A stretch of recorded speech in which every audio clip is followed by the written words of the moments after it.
عید الاضحیٰ، جسے بقر عید بھی کہا جاتا ہے، اسلام کے سب سے اہم تہواروں میں سے ایک ہے۔ یہ دنیا بھر کے مسلمانوں کی طرف سے بڑی خوشی اور عقیدت کے ساتھ منایا جاتا ہے۔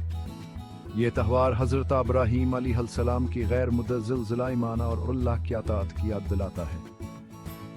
عید الاضحیٰ اسلامی قمری مہینے ذو الحجہ کے 10ویں دن آتی ہے۔ اس خاص وقت کے دوران دنیا بھر کے مسلمان اکٹھے ہوتے ہیں، وہ کھانا بانٹتے ہیں اور اپنے مشترکہ عقیدے کا جشن مناتے ہیں۔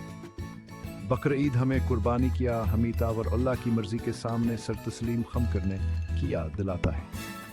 یہ غور و فکر، دعا اور خاندان اور برادری کے بندھنوں کو مضبوط کرنے کا وقت ہے۔ عید الاضحیٰ مسلمانوں کے لیے اللہ کے ساتھ اپنے تعلق کو گہرا کرنے کا وقت ہے۔ یہ ہمدردیاں اور سخاوت کی اہمیت پر غور کرنے کا بھی وقت ہے۔ یہ تہوار خوشیاں اور جشن تو لاتا ہے، ساتھ ہی ہمیں ضرورت مندوں کی مدد کرنے کی اہمیت کی بھی یاد دلاتا ہے۔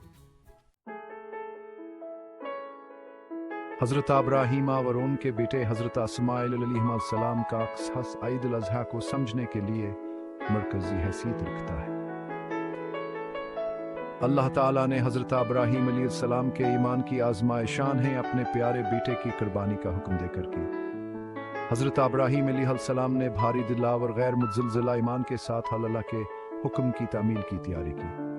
جیسے حضرت ابراہیم علیہ السلام اپنے بیٹے حضرت اسماعیل علیہ السلام کی قربانی دینے حوالے تھے کہ اللہ تعالیٰ نے مداخلت کی۔ اس نے حضرت اسماعیل علیہ السلام کی جگہ قربانی کے لیے ایک دمبا بھیجا۔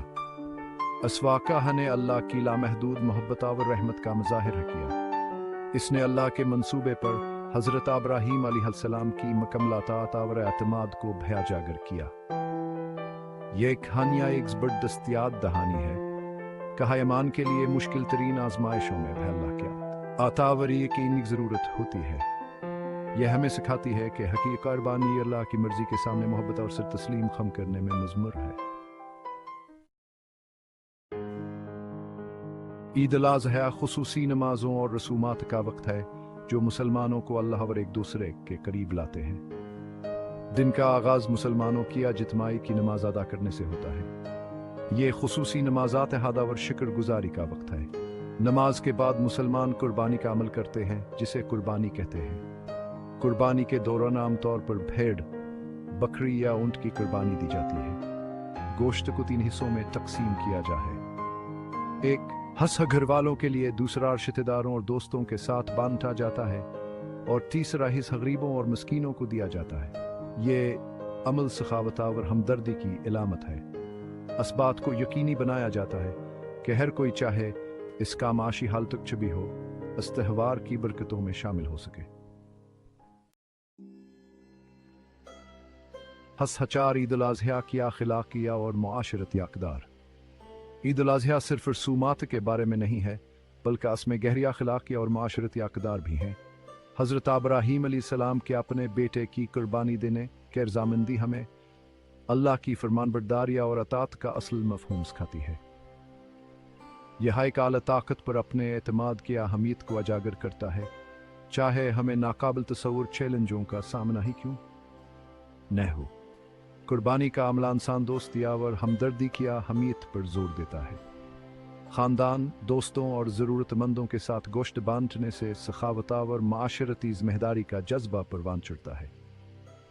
عید الاضحیٰ ایک یاد دہانی کا کام کرتی ہے کہ حقیقی ایمان ذاتی عبادت سے بڑھ کر ہے، اور اس میں دوسروں کے فلاح و بہبود کا عزم بھی شامل ہے۔ یہ تہوار برادری کے بندھنوں کو مضبوط کرتا ہے۔ خاندان اور دوست اکٹھے ہوتے ہیں، یہ کھانا بانٹتے ہیں اور ایک دوسرے کی حمایت کرتے ہیں۔ عید الاضحیٰ اتحاد کے احساس کو فروغ دیتی ہے اور ہمیں دوسروں کے ساتھ اپنے تعاملات میں ہمدردی اور سخاوت کی اہمیت کی یاد دلاتی ہے۔ حصہ 5 نتیجہ بقر عید کی دیر پا اہمیت۔ عید الاضحیٰ ایمان، قربانی اور ہمدردی کی دیر پا طاقت کا ثبوت ہے۔ یہ مسلمانوں کے لیے حضرت ابراہیم علیہ السلام کے قصے اور اللہ کے پرتیان کی غیر متزلزل گن پر غور کرنے کا وقت ہے۔ تہوار کی رسومات اور طریقے اطاعت، ایثار اور معاشرتی ذمہ داری کی اہمیت کو تقویت دیتے ہیں۔ بقر عید مذہبی حد سے بالاتر ہے۔ یہ محبت،